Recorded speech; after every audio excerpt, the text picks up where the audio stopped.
Thanks for joining us today. We're talking about all things design and technology, and we have a special treat for you here today. We have Chief Creative Officer Aldo Jacobo from Deeproot Digital. Aldo, thanks for joining us. Yeah, thanks for having me. So I know the topic we want to chat about today is UX design. Let's start from the top and let's just kind of get a high level. What is UX design? Yeah, well, UX, as a lot of us know, stands for user experience. And user experience design is really the thought process of creating and or enhancing the experience of a user with any given product. That makes sense. It's a little bit high level. Let's dive into it a little bit more. Are there any common characteristics or anything that you see that come up very often in UX design? Yeah, so user experience, we're actually looking to, again, improve the satisfaction of the user. And three of the characteristics that come to mind are intuitiveness, making the solution that you're designing frictionless or as frictionless as possible, and to make it as clear as possible. Okay, let's jump into intuition. How would you maybe describe intuition?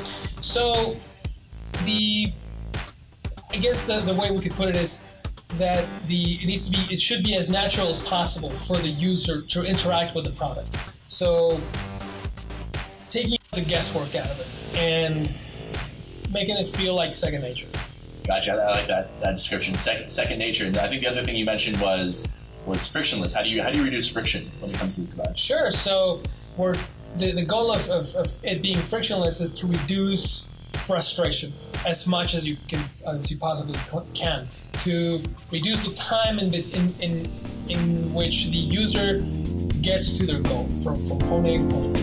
A to B is as quick as possible. That makes sense. And then clarity. I know clarity is talked about a lot. How do you increase the clarity of something? Reduce distractors. Make sure that the thing that you're making doesn't have excess stuff that is not needed, that is not helping.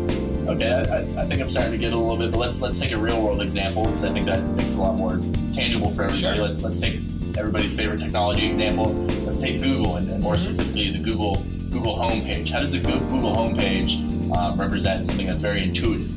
Yeah, so earlier I was kind of keeping it pretty general. I was saying a product, but really what we do at Deeproot is web design and app design. So as it applies to web, yeah, let's take Google as an example.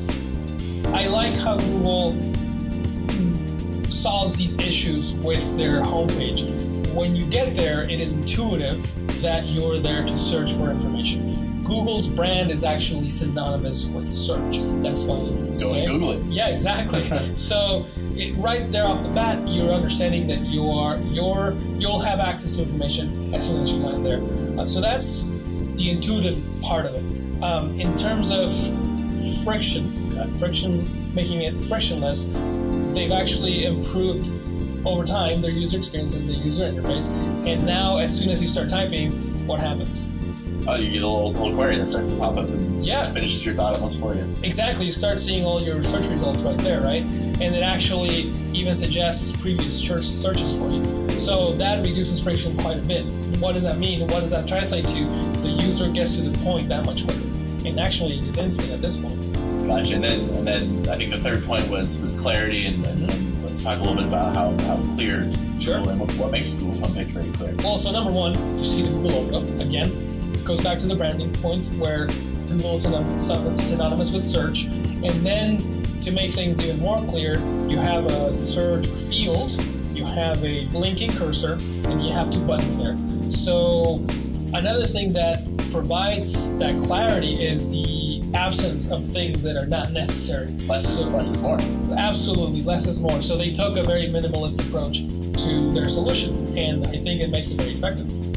That makes sense. That's a good real world example for everybody. Sure. We talked a lot about the good. Let's talk a little bit about the bad now. Bad UX design. Are there any common shortcomings that you see quite often and maybe bad UX design or anything to look out for? Sure. So one of the things that pops into my mind is that sort of one-size-fits-all mentality with design, and it sort of runs counter to what design actually is, right? And the reason is, the reason why I think it doesn't work, and especially in the long term, is because all companies are different and unique. All users and customers are different and unique. And then all company-customer relationships are unique. So it doesn't quite make sense that you're grabbing a one-size-fits-all type of solution and you're putting it in there in between those two parties. So the thing that facilitates that relationship should be as unique as the relationship itself. Okay, I'm starting to get there.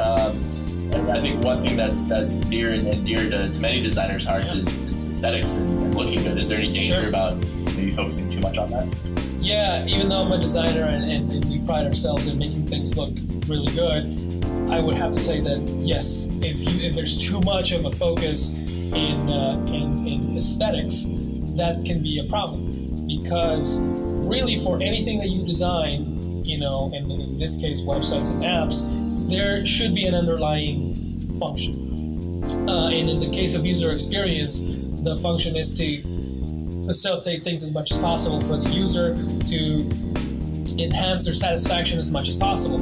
So that it doesn't have that much to do with aesthetics. It does, but really there is an underlying science, which is user experience, that's actually lives below the surface, which would actually be the aesthetic part of it. Gotcha. The old form over function Absolutely. debate. And you know, I think one thing to address is that what might look good to you and what might be easily usable to you isn't necessarily what looks good to me and what's easily usable to me. So I'm curious, you know, when there's multiple stakeholders on a particular project, how do you kind of mitigate those different parties? Well, that's a great point, right? Because when you have several stakeholders, which is normally what happens, you have all those different points of view, and they will probably all have different opinions on something based on their own perspectives and their own past experiences. Subjective. So it is quite a subjective thing. So that can be a problem especially for a user experience design, because these opinions are not based on fact necessarily or data. They're just based on personal preference. So the way to counter that is to actually understand that, number one, we are catering to a customer or user. So whatever that we're designing for them should actually be attractive to them. It should be customized to their own preferences and their own goals. So putting the user first and not focusing as much on the stakeholders. I think there's kind of a common theme here. Exactly. Putting that user first. And in order to do that, you need to do your research. You need to understand your users as much as possible. Who are they? What makes them tick? Gotcha. That makes a lot of sense. That's all we had time for today. Aldo, any last tidbits you want to leave them with? Absolutely. So I guess one good way to look at it sort of in a general way is you have two sets of goals. You have the user goals and you have the company goals.